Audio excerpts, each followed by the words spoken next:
Hi, I'd like to introduce myself. I'm Luke Leonidas, and I've been a collector of wine for over 30 years. And I'd like to introduce on my right Lillian Welty. Hi. And welcome to our cellar here. I started collecting wine about 30 years ago, and it's become a lifelong passion. I've built my cellar around a drinkable cellar. Rather than collecting only wines that take 20 or 30 years, I've purchased a lot of wines that are approachable after about 10 years. And most of the wines that are in the cellar were bought en primeur, which means they were bought upon their original release. They've been kept their entire lives in either a natural underground cellar, or they were moved once and kept in a temperature-controlled cellar, which you are looking at now. I always collected wine for the pure enjoyment of it, and it's given me a great deal of enjoyment over my lifetime. Unfortunately, I can't enjoy the alcohol anymore, and so I'd like to pass it on to someone who can. Each one of these bottles is like my children. I bought each one, I cared for it, many of them for up to 30 years, and I don't look at it as an investment. I look at it as a passion that I've had in life. And I know that other people have that passion, and because of the time it takes, I offer to someone else a quick method of having a beautiful cellar, a cellar that is meant to be consumed as opposed just to be looked at and considered as inventory. Wine is a passion, and I'd like to see someone else to take my children and take care of them. The collection itself is about 900 bottles.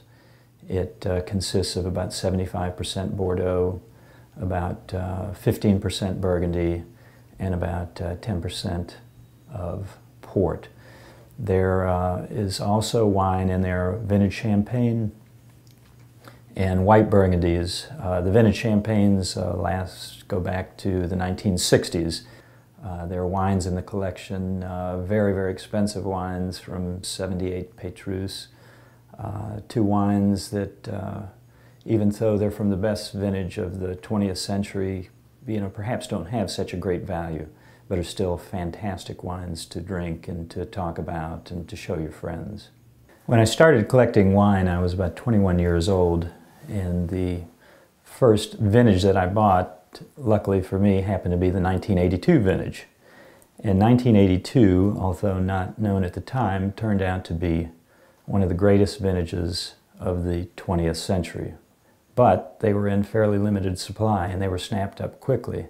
And the price from that time on has nothing but grown exponentially, certainly beating anything in the stock market or bond market, and it's turned out to be quite a good investment. Some of the wines in my collection that I'm especially fond of are Grand Puy Lacoste, which is from the Pauillac region of Bordeaux. And this was one of the earliest wines that I purchased, and I have a vertical collection of this wine from 1970 running through about 1983. And one of the great interests in wine is to compare the same wine from vintage to vintage as the years pass on. Each wine has its particular character, but the nuances of the wine between vintage years are quite interesting and sometimes quite remarkable.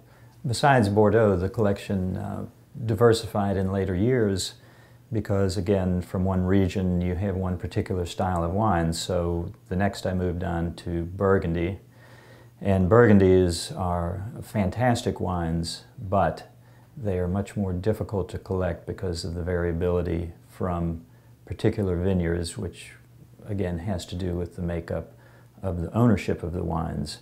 Also in the collection are sweet wines, which I have a great passion for. Many people don't like sweet wines, but if you've ever tasted a fine aged sweet wine, it's almost like heaven. This is a perfect example of a sweet wine. It's from the Sauternes region, which is also in Bordeaux. This wine, Riesec, is made from a grape that gets what they call the noble rot, a bacteria grows on the skin of the grape and causes it to become permeable, and a lot of the moisture evaporates out of the grape. The bacteria also imparts a very particular flavor on it, and with the moisture evaporating out of the grape becomes more concentrated and the sugars become more concentrated. So when the wine is vinified, it has a high sugar content in it and a high alcohol content, which allows it to age almost forever. In the collection there is the king of the sweet wines, which is Chateau d'Yquem, 1975, which is also probably one of the finest vintages of the 20th century. I'd like to talk about another interesting wine in the collection, which is actually a fortified wine, and that's port. There's quite a bit of vintage port in the collection. And port is another one of these wines that's full of history. Port has been known as the wine of philosophers, and it passes around the mahogany dining room table only in a clockwise motion. And because of its extremely high alcohol content, it always seems to foster great conversation and great passion among its drinkers. But if you'll notice on the bottom of the bottle of port, there is a white chalk mark. And that mark is to show you how the wine was stored in its original bin. Retail value of the wine is in excess of $100,000. Again, I'm looking for someone to take the collection in its entirety. I will split it between the sweet wines and the ordinary wines.